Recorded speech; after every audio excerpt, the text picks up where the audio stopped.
Hello, everyone, and welcome to Flyover Country. And as you all know, this is a prediction show for the 2020 presidential election.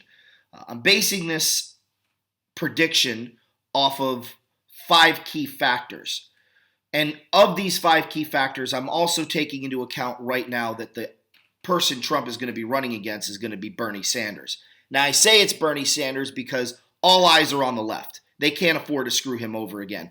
If they do, they're not only going to lose the general public and the moderates because of voter tampering and election fraud, which is what they've always done, but now it's exposed. But also they're going to lose, I think a lot of people are going to be not real enthusiastic to come out and vote for any one of the other candidates. The only one that really has support right now as far as getting the vote out is Bernie Sanders, which is why ordinarily I wouldn't be giving a socialist 70 electoral votes. I wouldn't even be giving him certainly not 99. But as you saw on the map, I'm predicting a Donald Trump victory of 468 to 70, maybe 439 to 99, and I'll talk about why that number changes depending on a couple of things. So essentially, for me, it comes down to simply this, okay? It comes down to five key factors. The violent left and how violent they become, they've really turned a lot of people off and away from their party. Whether it's some dude driving through a tent, whether it's somebody claiming slash their throats, whether it's all of the videos you can pull up on YouTube and Google of Trump supporters getting the crap kicked out of them and beat up from kids all the way up. Obviously, we know about the young man that was harassed by that Vietnam, fake Vietnam. I don't know if he was a fake Vietnam vet, but whoever that guy was beating the drum, I can't remember his name. Sandman, Nicholas Sandman. So there's so many guys, and look, I assume many people watching this show are somewhat reasonable, but let's say that you don't like me and you're watching this just to see what kind of crazy stuff I'm going to say. Do me a favor, prove me wrong. Prove me wrong. Don't do it in the comments section right now. Go on YouTube and pull up videos of Trump supporters beating up Democrats. Pull up videos of, Trump supporters being violent towards, members of the left. And you're not going to find it. You may find that one, and I still think that whole thing was a plant. That guy that was claiming to blow up CNN.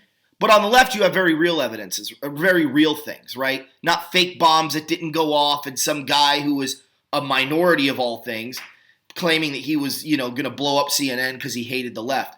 In the meantime, you have very real things like, Scalise getting shot by a Bernie Sanders supporter, a kid getting the crap kicked out of him by the bus, kids being told they can't wear their Trump gear to school. You don't hear people saying you can't wear your I'm gay and proud shirts to school, which can be offensive to those that don't believe in that lifestyle. You don't see people sitting there saying, Hillary Clinton shirts were banned when they were coming in.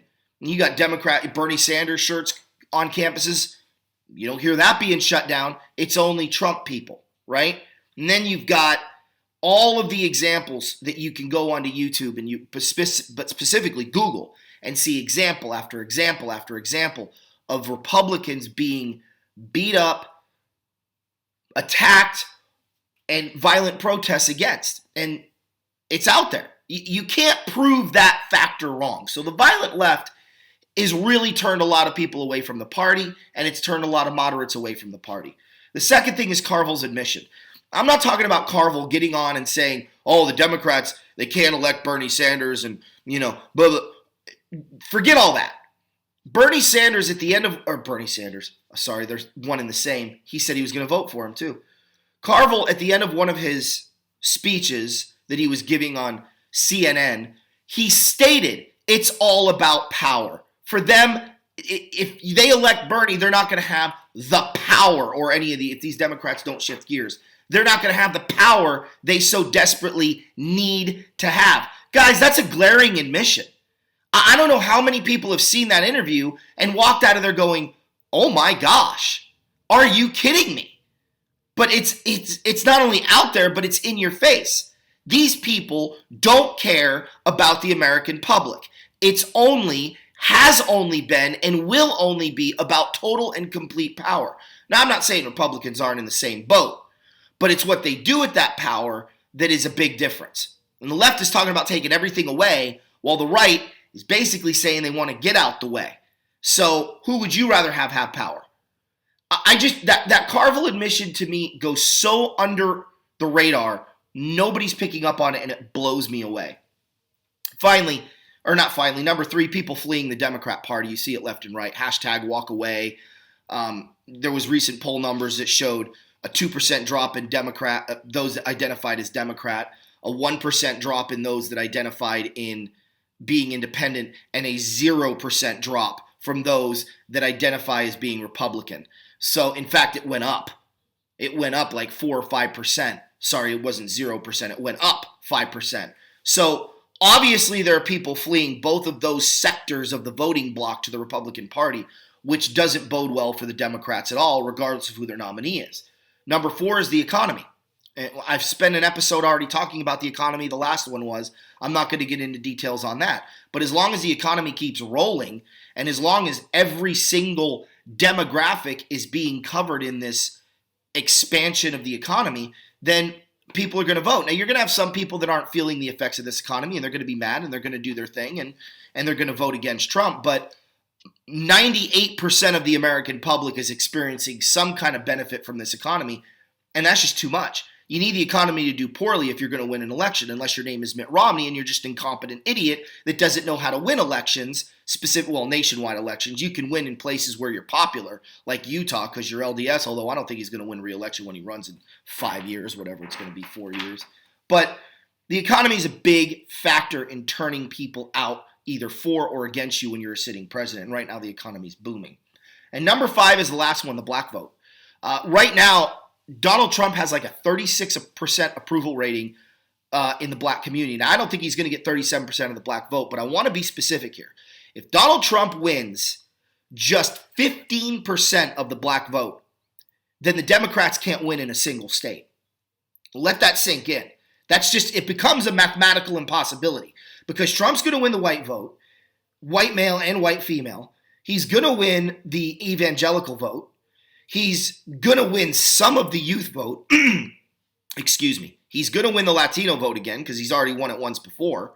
And if he can take a chunk out of that African-American vote, there is nowhere left for the Democrats to run, right? Who have they catered to? They've catered to climate change extremists, which makes up less than 1% of the population.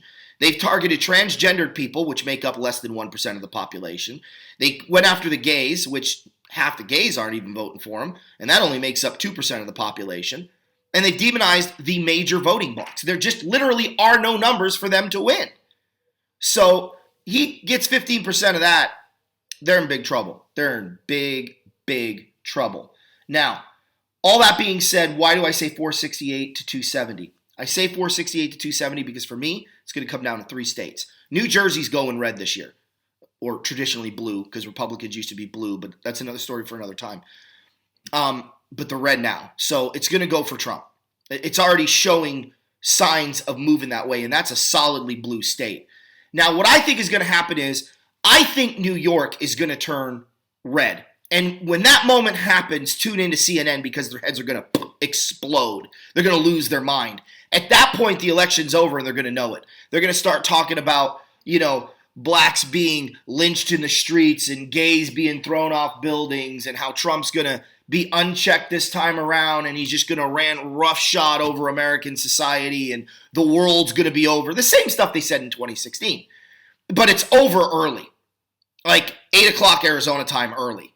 Maybe even 7:30. So at that point, polls haven't closed in California yet. And I think the people in California are going to be tapping out. They're going to be tapping out. Those that were going to go vote for Bernie are going to be like, well, there's no point in voting. Trump's already won the election, and they're not going to go vote. I think that's going to happen regardless of whether New York goes Republican or not, because I think all the other states are going to be pretty clear. The only states I have Bernie Sanders winning is Maryland, D.C., Oregon, Washington, Minnesota, Illinois, Hawaii, and 2 districts in Maine and 2 districts in Nebraska. So you can imagine how quick this night's going to be over, and that's just going to disenfranchise the California voters who are going to vote for Bernie, but reinvigorate those that were going to vote for Trump and try to push the state red. I really see that happening. So look for that, because I think that's going to be why the election map looks the way I have it up there on the thumbnail. Hope you guys enjoyed the video. If you think I'm crazy, remember this is only my first prediction show. We'll do some more once there's an official candidate. But hit that like button, hit that subscribe button, share this video. I'm going to go into a lot more detail down the road on why I don't think he has a chance to win those Midwest states. Bernie has a chance to win those Midwest states, with the exception of Illinois and Minnesota. But again, hit the like button, subscribe, get this video out to your friends, and comment. Let me know what you think down below. Excuse me, because your opinions matter, and I want to know what you guys think of the job that I'm doing so far in spreading news of flyover country.